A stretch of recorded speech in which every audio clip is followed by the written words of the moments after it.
Another useful way to use the ICONCLASS index at ICONCLASS.org is to search it for a keyword.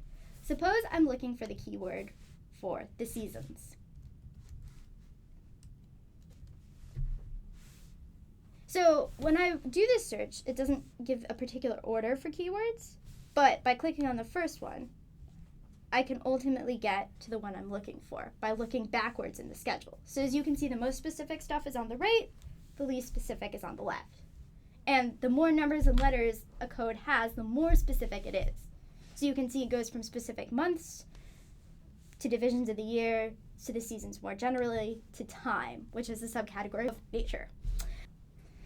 These categories were actually developed in the 1920s, so sometimes they might seem a little weird, but they did make sense for the material they were classifying as the time.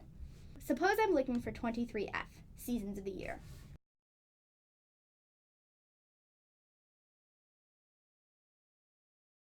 This pulls back all the images of seasons. Now suppose I'm writing about something more general. So I'm scrolling down, I'm looking at my returns, and I decide that I'm going to pick this image. This is a print of winter. It's an old man hunched over on a pair of ice skates.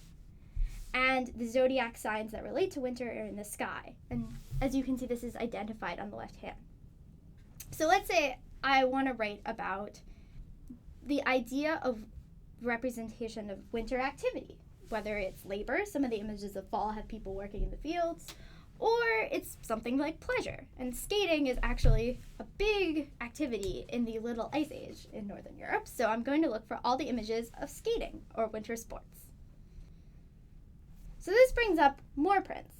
You may be tempted to think of Bruegel the Elder or Younger here, and of course, those do come up. But images you don't already know about will appear too.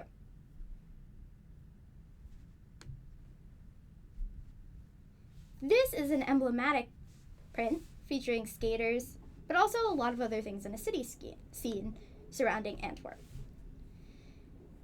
If I want to see more general human activities involving winter, let's say my interest in skates has waned, I do something like this. I click on that, I filter the subject, I take away winter sports or skates, and I push apply filter. So there are ways of widening and tightening one's own search while you're doing the process of developing an idea. So for my own research, I often go back and forth between looser and tighter searches. And again, we get images of winter. In conclusion, I hope you enjoy using Arkyves.org as much as I do.